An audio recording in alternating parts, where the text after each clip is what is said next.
एक मोठी बातमी आपल्या समोर येते। अशोक खरातला 14 दिवसांची न्यायालयीन कोठडी। गर्दीतून पोहोचलेला खरात 5 मिनिटात कोर्टरूममधून बाहेर। नाशिकमधील भोंदूबाबा अशोक खरात याला 14 दिवसांची न्यायालयीन कोठडी सुनावण्यात आलेली आहे। आज 1 एप्रिल नाशिक जिल्हा न्यायालयात हजर करण्यात आलेलं होतं। न्यायाधीश श्रीमती BN इचपुराणी यांच्या कोर्टात अशोक खरातला हजर करण्यात आलं होतं। अशोक खरातची पोलीस कोठडी संपल्याने आज पुन्हा न्यायालयात हजर करण्यात आलं होतं। सध्या SIT कडून अशोक खरातची चौकशी सुरू आहे आणि या चौकशीत अनेक धक्कादायक माहिती समोर आलेली आहे। अशोक खरात विरोधात नवनव्या तक्रारी दाखल होत आहेत।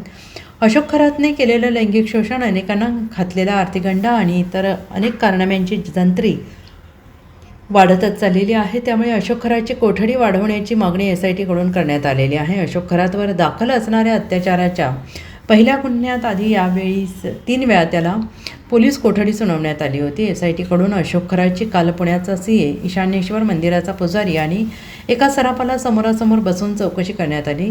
SITने चौघांची 6 तास चौकशी केल्याची सूत्रांची माहिती आहे आणि या चौकशीतून खडेरत्न सोन्याच्या बदल्यात अशोक खरात बनवाबनवी करत असल्याची माहिती समोर आलेली आहे। तसेच पुण्यातील एका बँकेमधून घेतलेल्या कर्ज प्रकरणाची माहिती चौकशी केल्याची सूत्रांची माहिती आहे।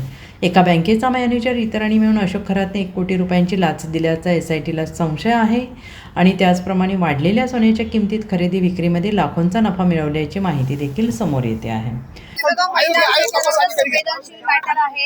दुसऱ्या गुन्ह्यामध्ये आरोपी वर्ग केलाय, तपास सुरू आहे। आम्ही काही